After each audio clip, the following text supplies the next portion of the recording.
नमस्कार साथियों, स्वागत है आप सभी का अंकित इंस्पायर्स इंडिया पर। मैं हूं अंकित अवस्थी। जैसा कि आप सभी को बहुत दिनों से हम लोग कहते आ रहे थे कि अमेरिका वेनेजुएला पर किसी भी वक्त हमला कर सकता है, फाइनली वो तस्वीरें आ गई हैं जिस समय पर अमेरिका ने वेनेजुएला पर हमला बोल दिया है। और यह हमला कितना भीषण है, कितना घातक है, इसका अंदाजा आप केवल इस बात से लगा लीजिए कि राष्ट्रपति का कोई अता पता नहीं है। और अगर हम ट्रंप की माने तो राष्ट्रपति शायद उठा लिए गए हैं। क्या है इस पूरी कहानी का मतलब, कब से शुरू हुआ हमला, क्या है अपडेट, सारी जानकारी आज के इस सेशन में। और जैसा कि आप लगातार लंबे समय से अंकित इंस्पायर इंडिया पर इस जानकारी को सुनते आ रहे हैं कि अमेरिकी जंगी जहाज पहुंच चुके हैं, अमेरिका ने नोटम जारी कर दिया है। और तो और कल जब मैंने आपको अपनी पाठशाला पर इस साल होने वाले 10 बड़े युद्ध का जिक्र किया था, उसमें मैंने वेनेजुएला को आपके सामने बताया था कि यह कभी भी हो सकता है, और वो हो चुका है। और वेनेजुएला के ऊपर अमेरिकी हमले के बाद के दृश्य फिलहाल आपके सामने हैं। किस तरह से वेनेजुएला की राजधानी काकेशस पर हुए इन हमलों को आप यहां पर देख सके हैं, किस तरह से यहां पर बड़ी बड़ी इमारतों के साथ में उठता हुआ धुआं दिखाई दे रहा है। कुल मिलाकर के मिस्टर पीस प्रेसिडेंट पिछले साल शांति दे रहे थे, इस साल की शुरुआत में अशांति दे रहे हैं। मिस्टर पीस प्रेसिडेंट फीफा से प्राप्त शांति पुरस्कार से शायद खुश नहीं हुए, क्योंकि शायद नोबेल शांति पुरस्कार कमेटी ने यह पहचान लिया था कि ट्रंप की असल फितरत युद्ध रुकवाना नहीं, युद्ध करना ही होगी। यही कारण है कि इस साल की शुरुआत में उन्होंने दुनिया को एक जबरदस्ती का युद्ध थोपा है। उन्होंने वेनेजुएला पर जिस तरह से हमला किया, वो हमला एक संप्रभु राष्ट्र पर, जिस राष्ट्र की अपनी खुद की स्वतंत्रता है, जो खुद से खुद के डिसीजन लेने के लिए फ्री है, उस पर हमला करके किस तरह से शक्तिशाली राष्ट्र किसी दूसरे देश को मिटा सकते हैं, यह दर्शाने का प्रयास किया है। और अगर यह घटना इस तरह से देखी जाए कि अगर अमेरिका दुनिया में इतना शक्तिशाली है, तो जो राष्ट्र उसके सामने नहीं खड़े हो सकते, वो उन पर कभी भी किसी समय भी हमला कर सकता है। तो इस विश्व में यूएन जैसी संस्थाओं का क्या हुआ, यूनाइटेड नेशंस ने जिस तरह से P5 समूह बनाया हुआ है, सिक्योरिटी काउंसिल के 5 देश बनाए हुए हैं जिनका उद्देश्य है कि किसी भी संप्रभु देश पर इस तरह से हमला नहीं होगा, उनके औचित्य का क्या हुआ। और तो और क्या अब वेनेजुएला के समर्थन में चीन और रूस कोई कार्रवाई करेंगे, आज के सेशन में सभी जानने का प्रयास करते हैं। साथियों, ये तस्वीरें देखें और इन तस्वीरों से आप ये समझने का प्रयास करें। आप शायद इस तस्वीर में कुछ हेलीकॉप्टर्स को अंधेरे में उड़ता हुआ देख सकते हैं। ये चिनूक हेलीकॉप्टर्स बताए जा रहे हैं। तस्वीरों में उड़ते ये हवाई जहाज बहुत ही नीचे से उड़ते हुए दिखाई दिए। और यह घटना कब हुई, जिस समय आप इस सेशन को सुन रहे हैं, मतलब इंडियन टाइम में अगर आप इसे इवनिंग में सुन रहे हैं, वेनेजुएला हमसे 9-10 घंटे पीछे चल रहा है। मतलब अपने यहां पर अगर इस समय इवनिंग हो रही है तो उनके यहां भोर हो रही है, सुबह का समय चल रहा होगा। ठीक है, तो ये अपने हिसाब से जब आप और हम दोपहर 12 से 1 बजे में रहे होंगे, ये उस समय उनके यहां हुए हमले हैं। लगभग 2 बजे के आसपास रात्रि में हुए हमले हैं वेनेजुएला के अंदर। तो आपसे मतलब आप जिस खबर को जिस समय सुन रहे हैं, इससे 2 घंटे पहले ही यहां पर हमले होकर चुके हैं। तो समय के हिसाब से इस बात को देखिएगा। ये वेनेजुएला है जिसके बारे में शायद आप जानते हैं, अब तक इतनी बार चूंकि जिक्र हो चुका है, दक्षिण अमेरिका के अंदर स्थित एक देश जिसके पास दुनिया का सबसे अधिक ज्ञात तेल भंडार है। इस ज्ञात तेल भंडार सऊदी अरब से भी ज्यादा, विश्व का सबसे ज्यादा तेल जिस देश के पास है वो वेनेजुएला है। वेनेजुएला अमेरिकी कंपनियों को अपने यहां नहीं रहने दिया था, यह खुन्नस थी अमेरिकी कंपनियों की। इसी के चलते ट्रंप को उन्होंने इलेक्शन में फाइनेंस किया था। यही कारण था कि उन्हीं तेल कंपनियों ने भारत का रूस से तेल खरीदवाना प्रतिबंधित किया था, ताकि भारत अमेरिका से तेल खरीद सके। और वो अमेरिकी कंपनियां जो ऑयल रिफाइन करती हैं, वो ट्रंप को फाइनेंस की थी, ताकि वो जब राष्ट्रपति बने तो वेनेजुएला से हुई जो उनकी बेइज्जती है उसका बदला ले सकें। आज वेनेजुएला पर हमला होता है और यहां के राष्ट्रपति के बारे में सूचनाएं दी जा रही हैं। अभी तक पुख्ता जानकारी वेनेजुएला की तरफ से ऑफिशियल स्टेटमेंट नहीं आया है। ट्रंप की बातें हैं कि यहां से राष्ट्रपति गायब कर दिए गए हैं। कहां गए, कौन ले गया, ये सब बातें चर्चा का विषय है। यहां की राजधानी काराकस पर यह हमला हुआ।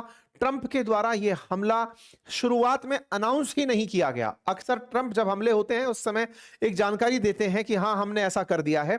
लंबे समय तक कोई इंफॉर्मेशन नहीं थी। इधर उधर से मीडिया कवरेज आना शुरू हो रहा था कि वेनेजुएला की कैपिटल जो है, यहां पर एक्सप्लोजन्स हो रहे हैं, जिसके चलते मादुरो ने नेशनल इमरजेंसी डिक्लेयर कर दी है। मैं फिर से आपको याद दिला दूं, आज से 2 महीने पहले जब इन्होंने एक बड़ा युद्धपोत तैनात किया था, तब इसी चैनल पर मैंने आप लोगों को यह बताया था किसी भी वक्त वक्त वेनेजुएला पर हमला हो सकता है। और मैंने अपने वीडियो में ये किसी भी वक्त को लेकर ये कहा था कि ये समय ट्रंप खुद से तय करेंगे जब दुनिया ये मान चुकी होगी कि अब युद्ध के बादल साफ हो चुके हैं, ये उस समय हमला करेंगे। हमारे ही सेशन में मैंने आप लोगों को जानकारी दी थी। निकोलस मादुरो यहाँ के राष्ट्रपति हैं, जो कि हुगो चावेज को उत्तराधिकारी, मतलब हुगो चावेज के उत्तराधिकारी के रूप में सोशलिस्ट पॉलिसीज को वेनेजुएला में लेकर चल रहे हैं।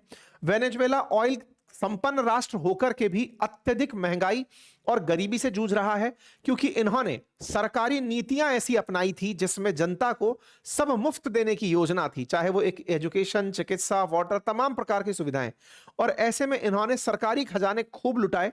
जो तेल निकालने और रिफाइन करने वाली कंपनियां थी उन्हें सरकारी बना दिया। प्राइवेट कंपनियों को पूरी तरह सरकार के अंडर में ले लिया। बड़ी बड़ी तेल कंपनियां जो मुनाफे में रहना चाहती थी या मुनाफे में रह रही थी, वो सरकारी की नीतियों के चलते बंद हो गई।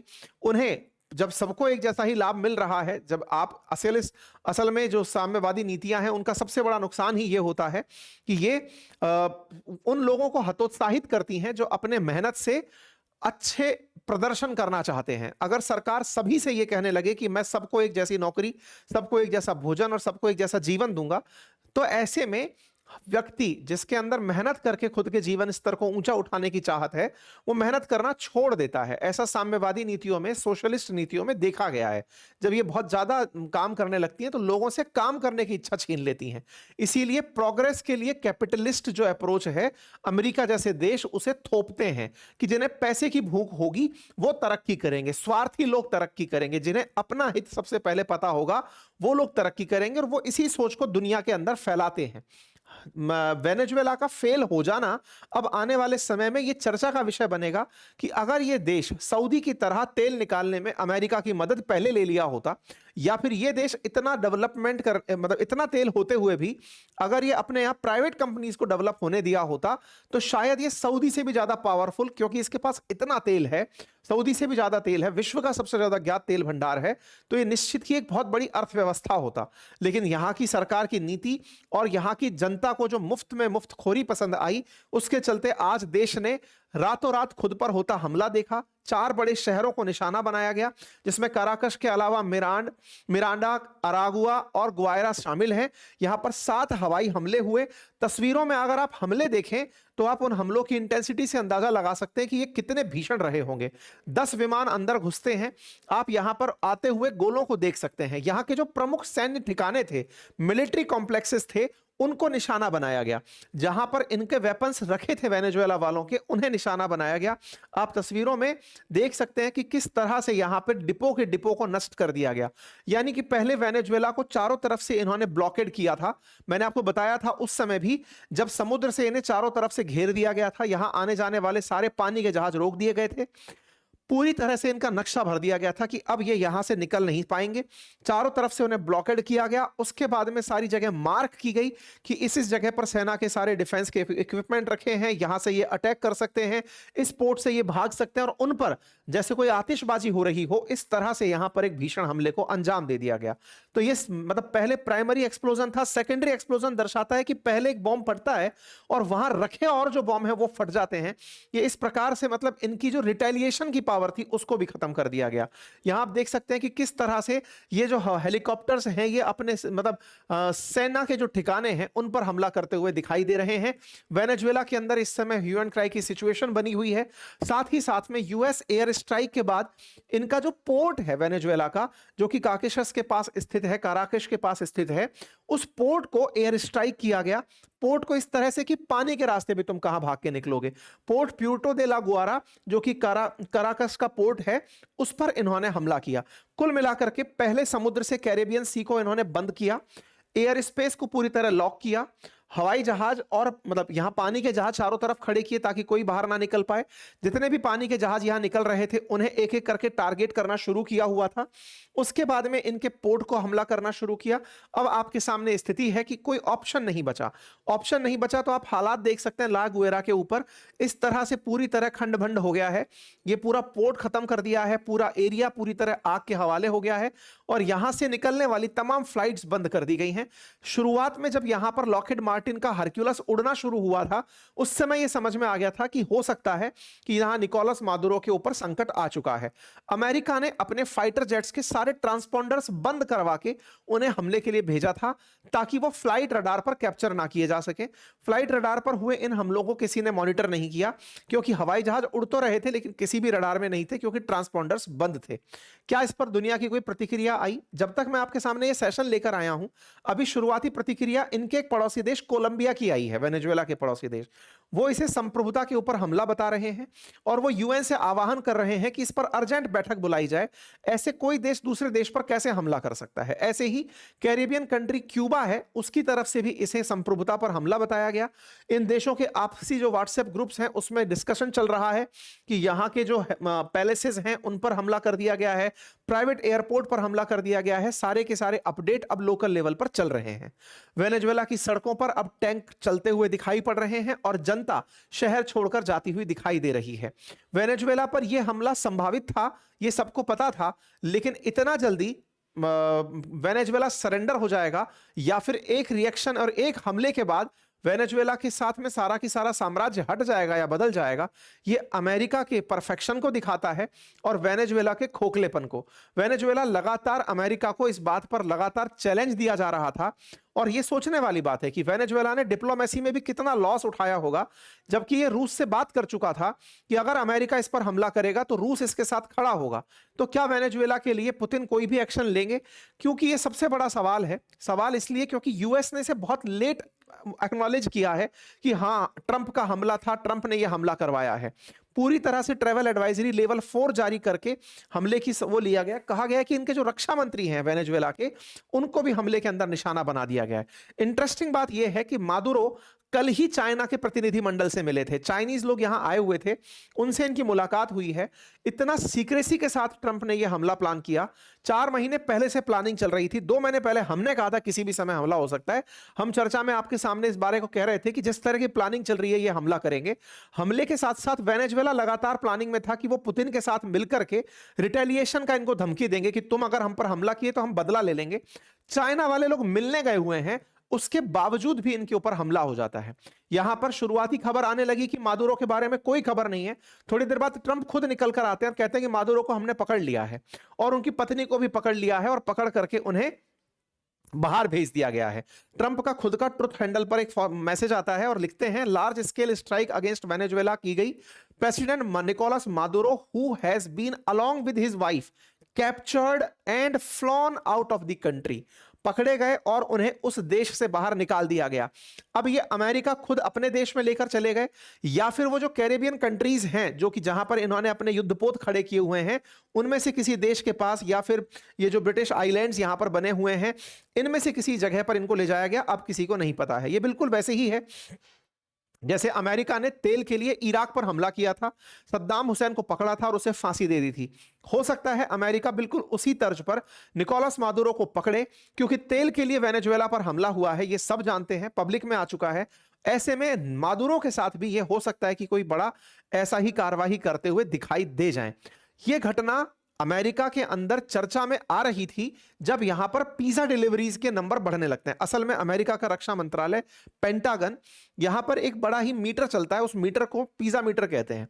और इस पिज्जा मीटर में क्या होता है कि लेट नाइट देखा जाता है कि कितना पिज्जा ऑर्डर किया जा रहा है यहां से। जब भी यहां से पिज्जा डिलीवरी, पिज्जा ऑर्डर्स की संख्या बढ़ने लगती है, तो उस समय यह माना जाता है कि यहां पर कुछ बड़े फैसले हो रहे हैं, क्योंकि लेट नाइट टीम काम कर रही है और जो लेट नाइट काम कर रही हैं उन्हें खाने के लिए पिज्जा दिया जा रहा है। और यह होता है अमेरिका में, जब भी किसी देश पर हमला किया है उससे पहले इनके पेंटागन में इस तरह से पिज़्ज़ैटो पिज्जा के ऑर्डर्स अचानक बढ़ने लगते हैं। तो कल रात का, मतलब अपन के हिसाब से अगर हम बात करें तो आज दोपहर 1-2 बजे के आसपास का, आप यहां पर देखें तो अचानक पिज्जा सेल के अंदर बहुत ज्यादा वृद्धि 3 बजे सुबह दिखाई देनी शुरू हुई थी। और ये पेंटागन पिज्जा रिपोर्ट के हिसाब से ही रिपोर्ट्स दी जाती हैं। और यहां पर पेंटागन से कितने पिज्जा ऑर्डर हुए ये अब पूरी दुनिया देखती है कि जब अमेरिका में पिज्जा की सेल बढ़ रही हो पेंटागन के पास, तो समझो किसी देश की सामत आने वाली है। ऐसे में वेनेजुएला के ऊपर से सभी तरह की फ्लाइट्स अब बंद हो चुकी हैं। ट्रंप जो कि दुनिया में शांति के लिए निकलकर आए थे, उन्होंने एक संप्रभु देश पर साल की शुरुआत में हमला कर दिया है। यह हमला केवल और केवल इनके तेल की एस्पिरेशंस के लिए है। दुनिया को वाकई में इससे सबक लेने की आवश्यकता है। दुनिया के तमाम राष्ट्र अगर अभी भी इस तरह के हमलों के साथ में नहीं कोई सबक लिए तो किसी भी देश की संप्रभुता का कोई मतलब नहीं रह जाएगा। अमेरिका जिसे पसंद करेगा उसको ही अपने साथ चलने देगा, अदरवाइज दूसरे देशों को वो अपने हिसाब से ट्रीटमेंट देता रहेगा। दुनिया के लिए ये बहुत ही अलार्मिंग सिचुएशन है कि एक देश दूसरे देश को केवल ये ब्लेम करके कि तुम हमारे यहाँ ड्रग्स भेजते हो, तुम्हें हम पनिशमेंट देंगे। ऐसे दुनिया भर की चीजें हैं जो अमेरिका दूसरे देशों में भेजता है। दुनिया को नशे की लत वो भेजता है, गंदी आदतें वो भेजता है, अश्लील पिक्चर्स वो भेजता है। उसके बावजूद कोई अमेरिका के खिलाफ नहीं खड़ा होता। लेकिन दुनिया में किसी भी देश पर उसे दंडनायक की तरह जो निर्णय लेने की शक्ति मिली है, यह उसके शक्तिशाली होने का प्रमाण तो है, लेकिन यह दुनिया में गुंडई का प्रमाण भी है। अक्सर इस तरह से गुंडे भी यही कर रहे होते हैं। तो एक संप्रभु देश के ऊपर हमला करके अमेरिका ने भी दुनिया पर गुंडा राज दिखाने का प्रयास किया है। लेकिन गुंडों की ताकत तब तक ही बनी रहती है जब तक लोग एकजुट नहीं होते। विश्व को आवश्यकता है कि इस हमले का एकजुट होकर खंडन किया जाए। आवश्यकता इस बात की है कि यूएन इसमें अपनी प्रासंगिकता सिद्ध करे। यहां पर निजी स्वार्थ के स्थान पर दुनिया के देशों को, क्योंकि ये आज कोलम वेनेजुएला पर हुआ है, कल को किसी और देश पर इस तरह के हमले हो सकते हैं। अब दुनिया को अगर यह हमले से बचना है तो सबको न्यूक्लियर बॉम्ब की जरूरत पड़ने लगेगी, क्योंकि अमेरिका केवल उन्हीं देशों पर हमला नहीं कर पाता जिनके पास न्यूक्लियर बॉम्ब्स हैं। तो दुनिया अचानक अब न्यूक्लियर बॉम्ब्स की होड़ की तरफ बढ़ने लगेगी। विचारणीय है कि साउथ कोरिया के ऊपर अमेरिका ने एक भी बयान पिछले साल नहीं दिया। कारण था किम जोंग उन के पास उपस्थित न्यूक्लियर बॉम्ब। ट्रंप ने दुनिया भर पर तमाम बयान दिए, सभी के ऊपर उन्होंने टिप्पणी की, सब तरह के ट्रेड टैरिफ सब की बात की। नॉर्थ कोरिया उनके स्टेटमेंट से ही गायब था, क्योंकि उन्हें पता था कि अगर मेरे सनक के साथ उसकी सनक चल गई तो हमारे साथ दिक्कत खड़ी कर सकता है। चुप मार करके उसे इग्नोर ही कर दिया, जैसे वो वर्ल्ड में एग्जिस्ट ही नहीं करता। बिल्कुल वैसे ही आज ईरान को टारगेट किया जा रहा है जब तक उसके पास न्यूक्लियर बॉम्ब नहीं है। ये सभी विचारणीय तथ्य हैं, और इस तरह से अगर होने लगा तो दुनिया के देशों में न्यूक्लियर बॉम्ब की होड़ मच जाएगी। जो देश खरीद नहीं पाएंगे वो कालाबाजारी करने लगेंगे। पाकिस्तान जैसे देश, भारत जैसे देश के लिए बड़े रोग नेशन बन जाएंगे। ये देश दुनिया के साथ ऐसे समझौते करने लगेंगे जैसे फिलहाल इन्होंने सऊदी के साथ किया। इस तरह से दुनिया के अंदर बहुत अलग विचित्र स्थिति बनकर आ जाएगी। इसे सोचने और समझने की अत्यंत आवश्यकता है। वेनेजुएला जो कि दुनिया में सबसे ज्यादा तेल का भंडार रखता है, इस पर हमले के लिए मैंने आप लोगों को 4 महीने पहले, 2 महीने पहले और कल भी तीनों समय पर मैंने इन्फॉर्म किया, क्योंकि ट्रंप लगातार अपनी हरकतों से बताए जा रहे थे। पहले इनकी बोट्स को निशाना बनाया जा रहा था, बाद में फिर इनके ऑयल टैंकर्स को सीज किया जाना शुरू हुआ। तब समझ में आया कि असली कहानी ड्रग्स की नहीं है, इनके तेल की है, और अब वो आपके सामने आकर आ चुका है। तो अब बड़ा सवाल पुतिन के ऊपर भी आ चुका है, क्योंकि दुनिया के अंदर अगर पावर बैलेंस करने की बात आती तो रूस को अभी तक काउंटर पावर माना गया, कि अमेरिका हमेशा रूस के डर से ऐसा नहीं करता था, या फिर चाइना को काउंटर पावर माना जा रहा है। अगर वाकई में ये दो देश एग्जिस्ट कर रहे हैं, क्योंकि यही वो दो अपोजिट फैक्शंस हैं जो वेनेजुएला के साथ खड़े दिखाई दिए थे, ऐसे में क्या निकोलस मादुरो के साथ ये जो फोटो अपॉर्चुनिटी दिखाते हुए देश हैं, क्या ये वाकई में वेनेजुएला के लिए कोई स्टैंड लेंगे? ये बड़ा सवाल होगा। अपडेट्स के साथ हम अगला सेशन जरूर लेकर आएंगे। अपडेट्स में वेनेजुएला के साथ कौन से देश चलकर आए वो बताया जाएगा, क्योंकि अभी तक जब तक हम आप तक ये सेशन लेकर आए हैं ऐसी कोई जानकारी बाहर नहीं आई है। मादुरो के बारे में कोई स्पष्ट बयान, ट्रंप की कोई और कार्रवाई अगर होती है तो मैं आप तक उसे अवश्य लेकर आऊंगा। फिलहाल के लिए इतना ही।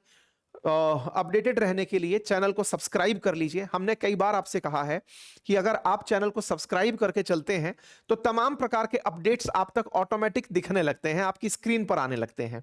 अगर आप सब्सक्राइब करेंगे तो आप तक नोटिफिकेशन भी पहुंचेगा। इसका कोई चार्ज नहीं है, चैनल पर जाकर बस सब्सक्राइब का बटन दबा दीजिए। फिलहाल के लिए इतना ही। और हाँ, जो हमारी ईयर एंड सेल थी, आप सभी के साथ मिलकर के जो हमने ये प्रयास शुरू किया था, अब वो खत्म हो चुकी है। हमारे सभी कोर्सेज अपनी पुरानी कीमतों पर, 100% कीमतों पर उपलब्ध हैं।